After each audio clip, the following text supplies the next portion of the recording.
Добрый вечер, добрый день, точнее, дорогие слушатели. А, Новый учебный год и новые интересные запросы и темы. И серия моих вебинаров начинается с такой темы, как профилактика подростковых конфликтов. Мы прекрасно знаем о том, что сам подростковый возраст достаточно сложен, и очень много конфликтов возникает в результате того, что подростковый возраст этому способствует. То есть конфликты возникают в результате того, что мы не учитываем возрастные особенности, не успеваем вырасти вслед за ребенком. Ребенок нас обгоняет в плане роста, развития и потребностей, изменения потребностей, да, и мы где-то не успеваем. И иногда вот этот конфликт интересов возникает, и межличностные конфликты тогда возникают. Поэтому эта тема достаточно актуальна, потому что наибольшее количество запросов родителей на консультации связано именно с трудностями в воспитании подростков, с тем, что у родителей нет инструментов работы с нежелательным поведением подростка. И в целом осветить хотелось бы эту тему, какие-то общие вопросы, потому что здесь мы не имеем возможности решать индивидуальные конкретные запросы, но тем не менее, может быть, информация, которая будет представлена, будет помогать и с точки зрения хотя бы выбора направления действий. Вот. Но мы прекрасно с вами понимаем, что любой конфликт, он очень индивидуальный, и нельзя подводить общие какие-то знаменатели под всеми подростковыми конфликтами.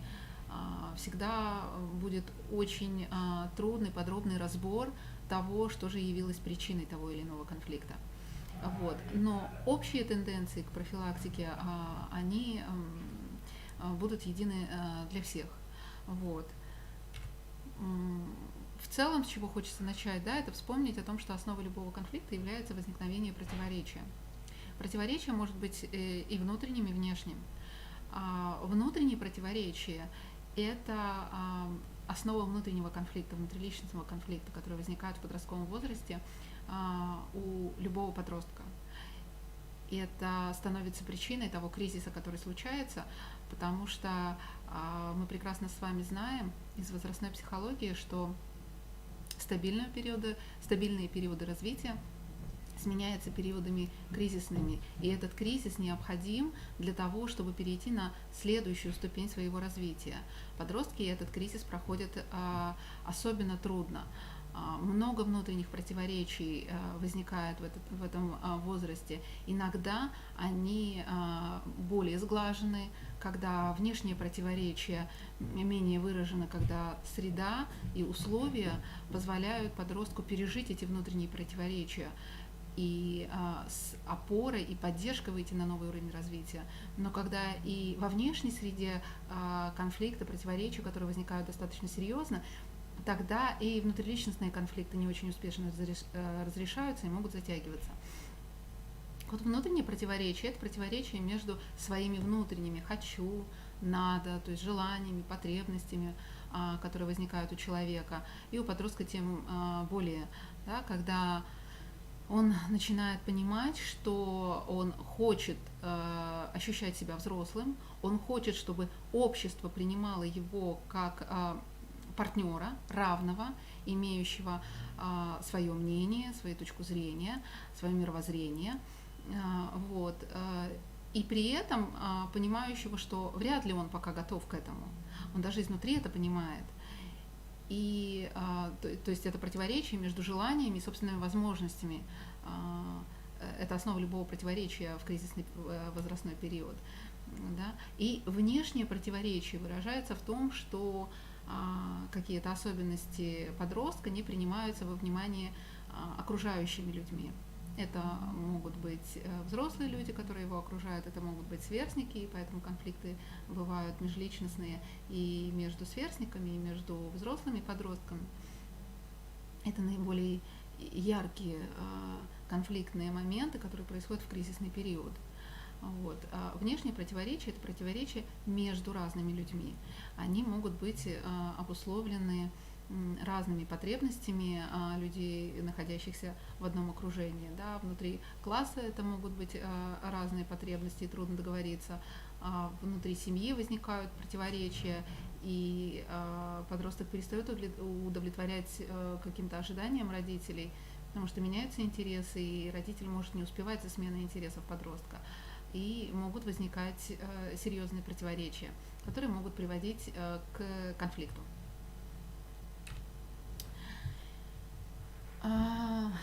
Хочется важные слова Светланы Карпухиной озвучить, да, в том направлении, что ранняя профилактика всегда имеет наибольший шанс для именно профилактических целей. Чем раньше мы начали готовиться к особенностям подросткового возраста, тем более легко, если можно так выразиться, мы этот возраст вместе с ребенком переживем. Это и информированность, это и какие-то тренинги, то есть конкретное формирование конкретных навыков взаимодействия с подростками, формирование конкретных навыков реагирования в конфликтной ситуации, в ситуации изменения потребностей подростка. Подростковый возраст, пишет Светлана Карпухина, всегда очень сложный. Ребенок, который выходит из периода детства, становится угловатым, эмоционально несдержанным, импульсивным, нескладным, негармоничным. Это особенности личности в данный период времени. И мы с ними ничего не можем сделать. Они просто есть. Мы их можем принять как данность, как факт и перестроиться к этим особенностям возраста. Либо можем не принимать их во внимание, и тогда действительно могут возникнуть очень сложные, серьезные конфликты, с которыми родители обращаются на консультации. Воспитательные моменты в этот период от родителей ребенок не слышит. Он просто может не слышать. И не в силу того, что он плохо воспитан, не в силу того, что он не желает слушать родителей, не уважает родителей.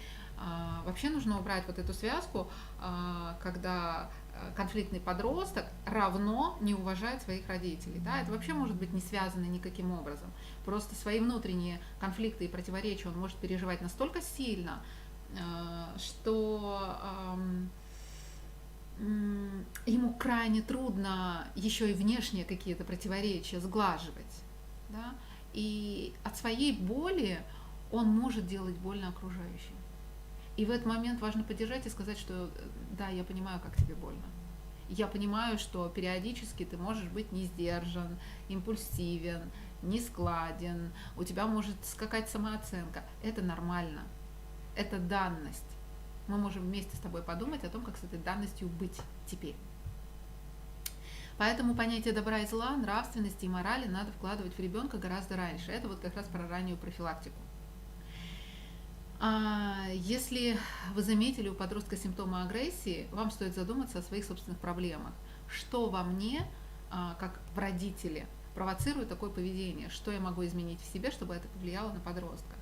Поэтому большинство специалистов уверены в том, что если до подросткового периода опорные моменты, фундаментальные моменты воспитательные вложены в подростка, то он этот кризисный период переживет наиболее легко, и в дальнейшем он именно на них и будет опираться. Он снова вернется к этим принятым нормам, традициям, уважительному отношению, каким-то принятым в семье нормам. Вот. Но если до этого момента они у него не сформированы и не обсуждались темы добра и зла, нравственности, безнравственности, принятия, непринятия поведения другого человека, то, к сожалению, такому подростку в подростковом возрасте достаточно трудно. Отсутствие опоры как раз и провоцирует амбивалентность поведения, как раз и провоцирует возможную ведомость или агрессивность поведения. И именно поэтому ранняя профилактика имеет наибольшие перспективы в профилактике конфликтного поведения подросткового возраста. То есть для того, чтобы снизить степень возникновения девиантного или тем более делинквентного поведения в подростковом возрасте, нужно максимально вложить ценности в ребенка до младшего школьного возраста. Да, то есть примерно до 3-4 класса очень многие воспитательные моменты имеют опорную, фундаментальную функцию. Они становятся тем стержнем, который позволяет выдержать нагрузку пубертата. И если они есть, то это поможет. Если их нет, то будет в 2 раза труднее. Это не значит, что все можно ставить крест. Это значит, что будет очень трудно. И, скорее всего, понадобится помощь специалиста, и понадобится помощь поддерживающего окружения в этой ситуации. Вот. И очень важно, да, что если все-таки есть агрессивность подростка дома, то очень важно проанализировать свое собственное поведение. Как вы реагируете на поведение подростка? Как вы реагируете на те особенности, которые сейчас проявляются в его поведении? Как вы себя чувствуете в конфликтной ситуации? Что становится провоцирующим моментом в конфликтной ситуации? То есть вот тут очень важно начинать с себя. И когда нет ресурса у родителя, когда это трудно, то обязательно обращаться за помощью. Да, это про то, что нужно будет очень быстро перестраиваться, искать ресурс, поддерживать себя для того, чтобы стать опорой для своего ребенка.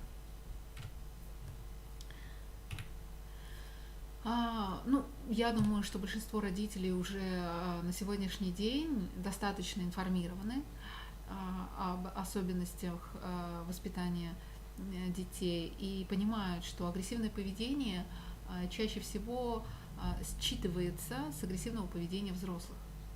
Да, то есть дети живут в мире полном информации, и, к сожалению, эта информация не всегда полезна для детей. Агрессивной информации достаточно больше сейчас распространено, чем может быть там во времена, когда не было такого количества информационного шума, в которых росли дети. И поэтому нужно понимать, что именно окружающая среда формирует определенные реакции. Вот есть предложенные условия, в которых наши дети растут и взрослеют. В этих условиях они пытаются выжить. Если эти условия наполнены агрессией, и они понимают правила жизни в этом обществе, а может быть, если они не обсуждаются в семье, то они достаточно искаженно могут понимать правила выживания в этом обществе, правила жизни, правила самореализации в этом обществе, то они достаточно искаженно и формируют свое представление об этом обществе. Они учатся выживать в предложенных условиях. Вот. Тут очень важно быть тем наставником, тем авторитетом, к чьему мнению подросток будет прислушиваться.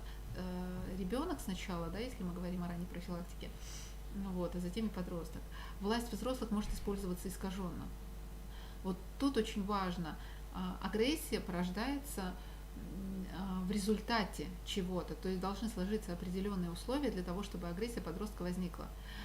Подростки должны понимать критерии оценивания их учебной успеваемости, критерии оценивания их поведения, потому что довольно часто они не понимают, за что они наказаны, они не понимают, за что у них стоит низкая для них оценка. И это ощущение несправедливости, да, может вызывать в ответ агрессию. Когда ребенок не понимает, по каким критериям его оценивают, по каким критериям оценивают его знания, тогда, естественно, это вызывает достаточно, может быть, агрессивное поведение в ответ. Сотрудничество с родителями, открытость систем позволяет избежать злоупотреблений. Да, вот это очень важно. Чем более открыта система, тем меньше в ней злоупотреблений. Мы прекрасно знаем, что в закрытых системах злоупотребление властью достаточно искаженное поведение формирует. И на сегодняшний день самая простая профилактика этого – это создание открытости системы. Это открытость семьи, открытость школы, открытость кружков, любых вообще объединений, в которые ходит ребенок. Да, они должны быть максимально открытыми. И это позволяет избежать злоупотребления властью, которое есть у взрослых людей, которые организуют деятельность детей. Обучение навыкам поведения в конфликтной ситуации не только с помощью рассказов и оценок, да, вот это правильный поступок, а это неправильный поступок, да, вот такая дихотомическая дихотомическое разделение, белое и черное, правильно и неправильно, оно достаточно условное, и оно достаточно ограничивающее. Огромный спектр между нормой и ненормой, огромный спектр возможных поведений, возможных реакций, которые могут быть обсуждены с ребенком. И очень важно учить их обсуждать, учить их делать выводы на основе информации, информированности.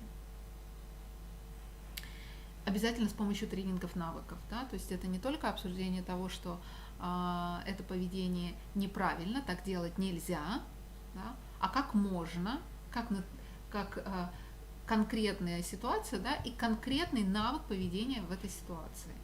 То есть не просто общие формулировки, грубить взрослым нельзя. Но если взрослый грубит по отношению ко мне, да, справедливо ли тогда это? Каждую конкретную ситуацию важно обсуждать, важно делать вместе выводы, важно тренировать навык поведения в конкретной ситуации. Да? То есть если происходит определенная ситуация, что мне делать? Что мне делать, если на меня кричат? Что делать, если меня толкнули? Да? Где тебя толкнули? Это была раздевалка, где всем было тесно, и как бы вот такая ситуация, где могут действительно потолкаться дети, да? Или это было на уроке, где к тебе подошли, толкнули. Это совершенно разные виды поведения. И мы их иногда объединяем и говорим, что всегда нужно давать сдачу, но не всегда. Нужно научиться анализировать и осознанно подходить к своему собственному поведению. Дополнительная занятость подростка – это обязательное условие успешной профилактики. Причем вот очень важно, что занятость не должна быть формальной. То есть мы судим не по тому количеству кружков, которые ребенок посещает, а учитывая по реальной включенности подростка в деятельность этого объединения.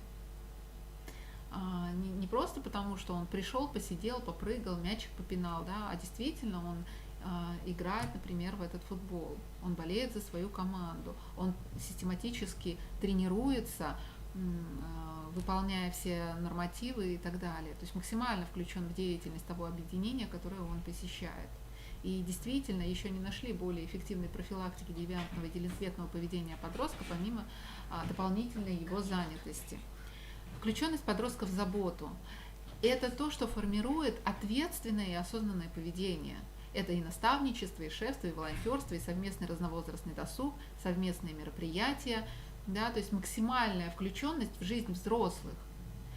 То, чего, собственно, и добивается подросток. Вот мы изначально говорили о том, откуда возникает внутреннее противоречие. Оно как раз возникает от того, что, с одной стороны, возможностей у него для этого не очень много. Так вот, включенность подростков в заботу позволяет продемонстрировать и реализовать, да, то есть дать возможность осуществить то, чего они так хотят, показать себя взрослым, быть этим взрослым, реально выполняя взрослые функции. И те школы, те организации, которые говорят о том, что привлекают к самоуправлению школьников, включают в какие-то молодежные советы детей,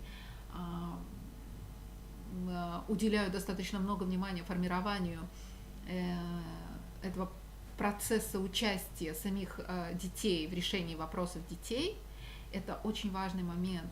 Это очень перспективное направление, которое позволяет снизить уровень конфликтности подростков, снизить уровень девиантного поведения в целом. И служба медиации в школе как объективная третья сторона. Довольно часто мы сталкиваемся с не очень корректным разбором конфликтных ситуаций со стороны взрослых. Очень важно, чтобы подросток видел справедливый разбор ситуации. Вообще подростковый возраст – это стремление к справедливости. Они очень остро ощущают несправедливость и очень серьезно ее переживают. Поэтому служба медиации как возможность открыто, честно говорить и быть услышанным, как возможность оформить и проговорить те критерии оценивания поведения подростков, наиболее тоже перспективное направление, да, в современном образовании. Кроме того, участие детей в службах школьного примирения, в службах медиации, по-разному они в разных учреждениях могут называться, вот, но участие самих детей в этом тоже достаточно эффективно помогает решить конфликтные ситуации. Естественно, что мы делаем для того, чтобы профилактировать помимо той деятельности, о которой я уже говорила, да, это диагностика особенностей личности подростков. Нам нужно понимать, и каким образом мы можем предотвратить те трудные ситуации, которые могут возникнуть с конфликтным подростком. Да, нам очень важно вовремя заметить то внутреннее напряжение, которое в них есть. И лучше всего это, конечно, психолого-педагогическое наблюдение, которое осуществляется в разных видах деятельности. Все взрослые люди включены в деятельность наблюдения. Единственное, что очень важно, наблюдать без интерпретаций. Вот только фактическое, да, то есть ребенка толкнули в спину, он повернулся и ударил. Очень часто мы начинаем интерпретировать поведение по накатанной. То есть у нас есть уже определенное сложившееся субъективное мнение о том или ином подростке, и мы все случаи пытаемся как-то подогнать под ту субъективную характеристику, которая есть. Очень важно для объективности, для сохранения объективности и для того, чтобы комиссионно обсуждать какие-то ситуации, которые случаются, да, осуществлять именно объективное наблюдение, да, в разных видах деятельности, собрать всю информацию, которая есть. Вот. Ну, естественно, я здесь привела какие-то тестовые методики, которые можно использовать для того, чтобы понять текущее состояние подростка, для диагностики доминирующего стиля поведения в конфликте, например, можно использовать методику Томаса, методику Ильина, которая позволяет понять, насколько конфликтен вообще подросток, да, насколько агрессивен.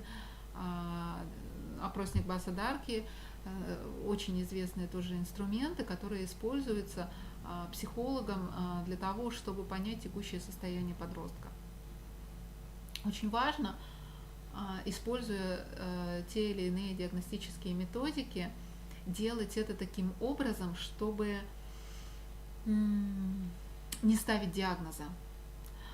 То есть мы не говорим о том, что вот этот подросток агрессивный, ну, если так учитывать, да, у нас все общество достаточно агрессивно, мы не ставим диагнозов. Нам очень важно понять причины того, что сейчас происходит. Агрессивность не появляется на пустом месте. Это желание защитить себя. Для подростков в их возрасте лучшая защита – это нападение. И ему может быть больно внутри, и поэтому он пытается нападать для того, чтобы никто не увидел, насколько ему больно внутри. Но как только найдется человек, который сформирует к себе доверительные отношения у подростка, подросток будет готов раскрыть свою боль, рассказать, и ему можно будет помочь. Да, но чем больше людей вокруг, которые говорят, ну, чего мы хотим, он очень агрессивный, он сам по себе злой, он постоянно дерется, а это толкается и так далее, да. И в любой конфликтной ситуации мы всегда находим какое-то субъективное решение, да, и не используем объективность. Тогда, к сожалению, мы вынуждаем сами становиться еще более жестким, более агрессивным, более колючим в общении подростка. Очень важный момент – это обучение конструктивному поведению. Это тоже самая важная профилактика. Проводить психологический тренинг, то есть вот что такое тренинг, да, это возможность тренировать навыки адаптивного поведения, навыки уверенного поведения, навыки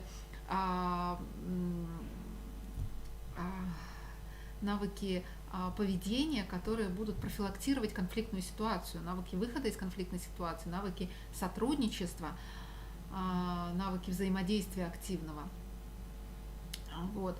Поэтому это работает как на профилактику, то есть если в младшем школьном возрасте проводятся тренинги, направленные на развитие коммуникативных навыков, направленные на развитие уверенного поведения, направленные на формирование навыка выхода из конфликтной ситуации, да, то мы с меньшим количеством конфликтов столкнемся в подростковом возрасте. Поэтому ранняя профилактика, конечно, имеет наиболее перспективные направления в этом деле. Но и видя неуверенные, агрессивные, неадаптивное поведение подростка, мы можем проводить психологические тренинги здесь и сейчас. Да? обучая, меняя неконструктивное дисфункциональное поведение на функциональное. То есть важно научить подростка в трудной ситуации, в кризисной ситуации оставаться функциональным. Это достаточно трудно. Именно поэтому об этом нужно не говорить, этому нужно учить. Это нужно формировать на уровне навыка. На уроках, рассказывая, обсуждая что-то, сформировать это невозможно. Можно сформировать отношения, но сформировать навык поведения можно только в тренинге, тренируя этот навык. Если у ребенка нет этого навыка, то есть он не попадал в эту ситуацию, он не тренировал это поведение в практической ситуации, то у него не будет навыка, он будет знать, что в целом можно сделать так, и лучше бы даже сделать так. Но сталкиваясь со стрессовой ситуацией, он будет вести себя привычно, использовать тот навык, который у него сформирован на автоматическом уровне. И если это дисфункциональное поведение, то это будет дисфункциональное поведение, потому что не сформировано функциональной реакцией. Вот. Поэтому нужно обучать конкретным навыкам реагирования в конкретной ситуации, обсуждать ситуацию, что делать в этой ситуации. Да? То есть очень много аналогичных ситуаций разобрать для того, чтобы сформировать реакцию. Научить распознавать и озвучивать свои чувства. Это одно из важнейших направлений деятельности. Научить понимать, что ты чувствуешь. Сегодня очень много взрослых людей не знают, что они чувствуют. И они говорят, я злюсь, да, и не очень понимают, какой это уровень злости. Да. А озвучивать – это совсем отдельный навык. То есть я понимаю, что я злюсь, но мне стыдно об этом говорить, потому что, например, в обществе раньше было принято говорить детям о том, что злиться – это неплохо, злиться – это плохо, злиться – это некрасиво, что о тебе подумают другие, и поэтому вот очень важный навык распознавания и озвучивания того, что у тебя внутри происходит. Уже одно это помогает профилактировать очень многие конфликты, которые могут возникать в подростковой среде. Научить признавать свои чувства нормальными, вот это очень важно. Мало того, что нужно научиться понимать, что я злюсь, научиться озвучивать другому, что я сейчас злюсь, и поэтому я не могу сейчас обсуждать. Мне нужно 5 минут для того, чтобы вернуть себя в нормативное состояние. Да? Так еще и сказать другим, что то, что я злюсь в этой ситуации, это нормально. Но я осознаю, что, например, давать кулаком в лицо, да, это, наверное, не очень функционально. Вот. При этом я просто понимаю, что мне нужна передышка. И потом я снова могу взяться. Вот у меня не получается, я могу разорвать тетрадку. А могу использовать другие навыки самопомощи. Да? Могу пойти подышать, могу пойти выпить воды, могу выйти переключиться, включить любимую музыку. И если у меня сформирован к этому времени навык приведения себя в функциональное состояние с помощью одного из перечисленных мною методов, тогда это мне поможет. Но если в целом мы проговорили, что можно это, и ни разу не использовали это в практике у ребенка, то трудно об этом говорить. Я озвучила уже, что научить основным механизмам быстрой самопомощи в ситуации агрессии, страха, стресса и так далее. Это нужно тренировать, как у взрослых, так и у детей. Сформировать навыки уверенного поведения, то есть умение сказать «нет». Очень часто причиной конфликта является то, что ребенок злится уже под довольно большим давлением, а до этого давления было что-то, чему он мог противостоять, но он не умеет этого делать. Вот. Умение обратиться за помощью. Очень редко подростки обращаются самостоятельно за помощью. Радует, что в последнее время все-таки подростки уже умеют это делать, и иногда приходят подростки, которые стали инициаторами обращения к психологу за консультацией. Это радует. Вот. Но все-таки это очень маленький процент. Большой процент детей за помощью к психологу не обращаются. Потому что, во-первых, у них нет информированности о том, куда обращаться, во-вторых, у них нет понимания того, зачем это нужно, и искаженное понимание того, кто такой психолог и зачем он нужен, искаженное понимание об обращении ко взрослым за помощью. То есть иногда бытует мнение, что обращаются ко взрослым за помощью только ябеды, только слабые и так далее. Да? То есть вот тут нужно еще сформировать навык обращения за помощью. Вот. И взрослые, да, очень часто тоже не умеют обращаться за помощью. Вот. Даже в ситуации конфликта, например, учитель-ученик, ученик может обратиться за помощью, учитель редко обращается за помощью.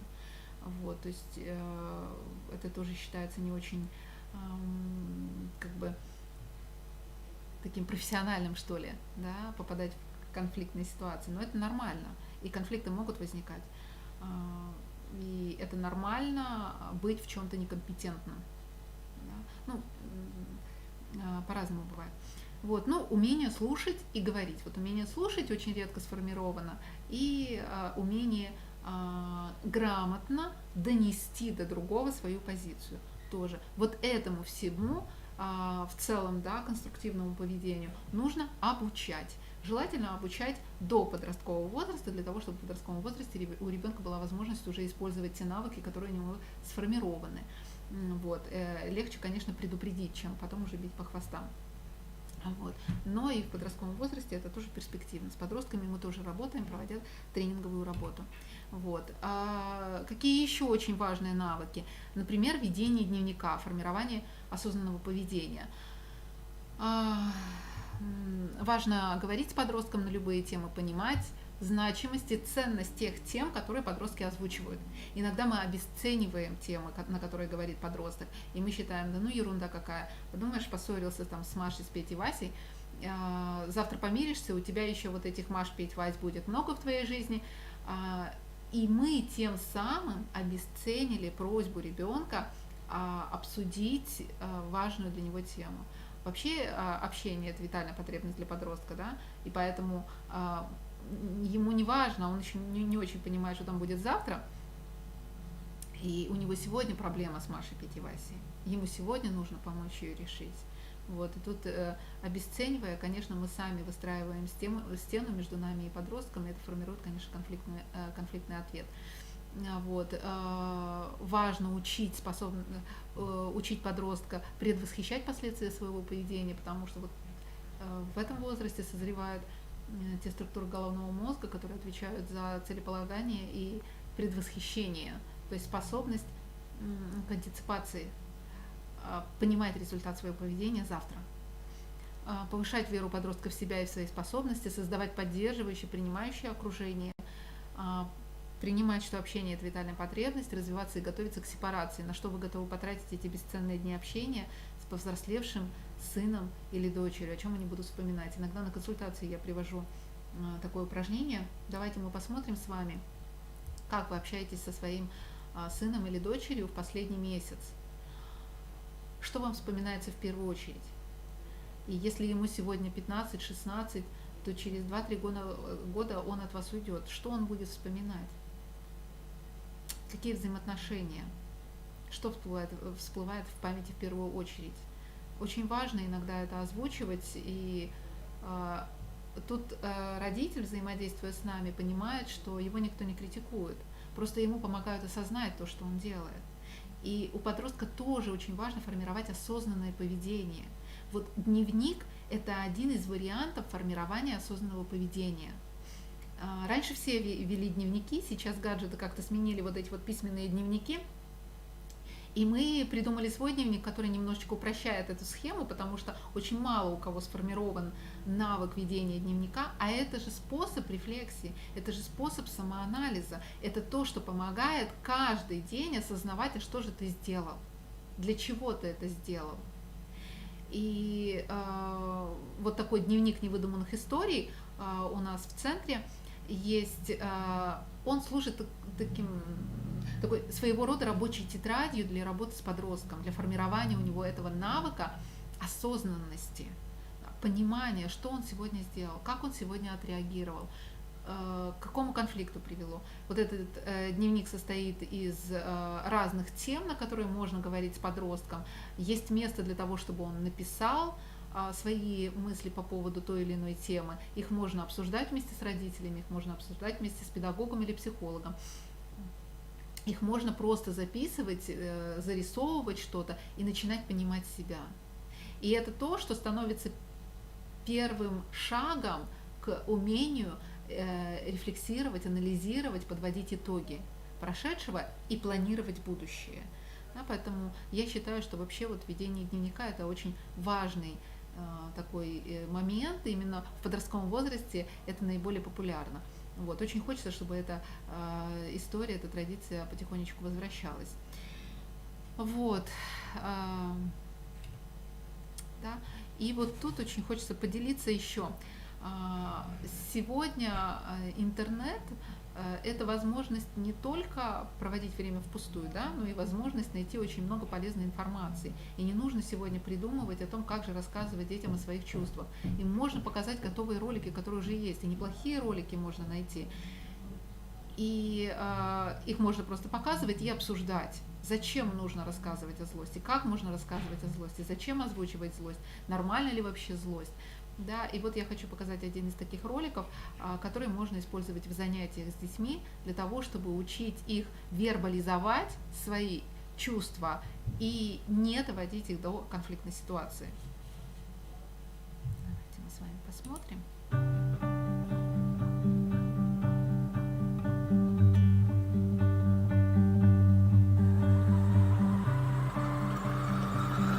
Злость или гнев – одна из основных эмоций. Такая же, как радость, страх, удивление, грусть.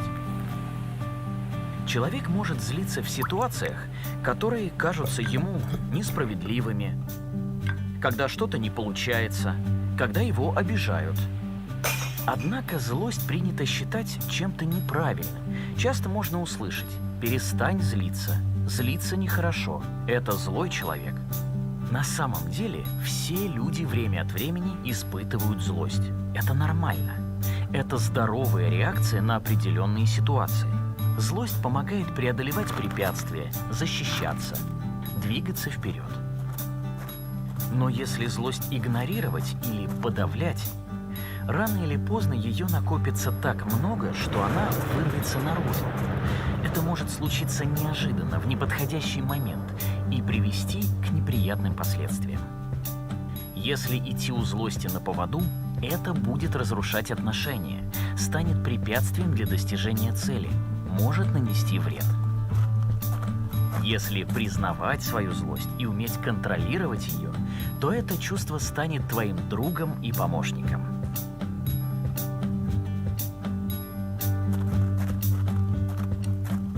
Не бойся признать, что сейчас ты злишься, испытываешь раздражение или гнев. Не накапливай раздражение, гнев, злость, а научись выражать эти эмоции приемлемым и безопасным способом. Например, можно побить подушку, нарисовать свою злость, порвать бумагу, покричать в безлюдном месте, сходить на тренировку или просто включить громкую музыку и потанцевать. Любые активные физические движения помогут сбросить негативные эмоции. Кого-то поддержит медитация или душевный разговор с другом.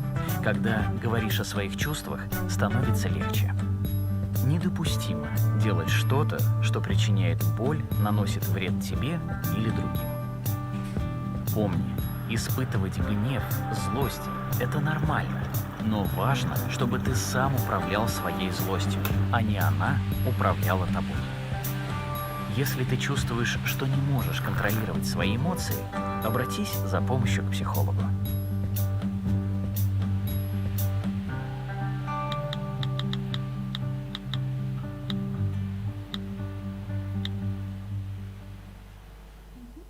Вот, то есть вот такие ролики, которые, ну, буквально там 3 минутки, но они в целом решают вопрос, как взрослому озвучить, как взрослому поговорить с подростком на эту тему, с ребенком младшего школьного возраста на эту тему, для того, чтобы начать работу по формированию адаптивных форм поведения. Вот. Полезные ресурсы, ссылки на которые я здесь представляю, эти ресурсы, где достаточно много информации о том, как работать над профилактикой конфликтного поведения, о том, каким образом в подростковом возрасте можно профилактировать конфликтные ситуации. Это книги для родителей и для специалистов о том, если действительно с ребенком трудно, да, у Людмилы Петрановской, или ваш беспокойный подросток, у Роберта и Джин Байерд,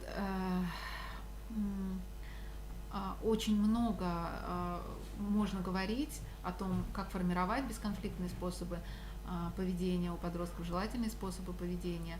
Вот. Но одна из самых важных рекомендаций – это работать на профилактику, то есть работать до того, как возникло девиантное поведение, вот, и работать в помощь, то есть создавать поддерживающее окружение для родителей, и для подростков, и для окружающих, и обращаться за помощью при необходимости.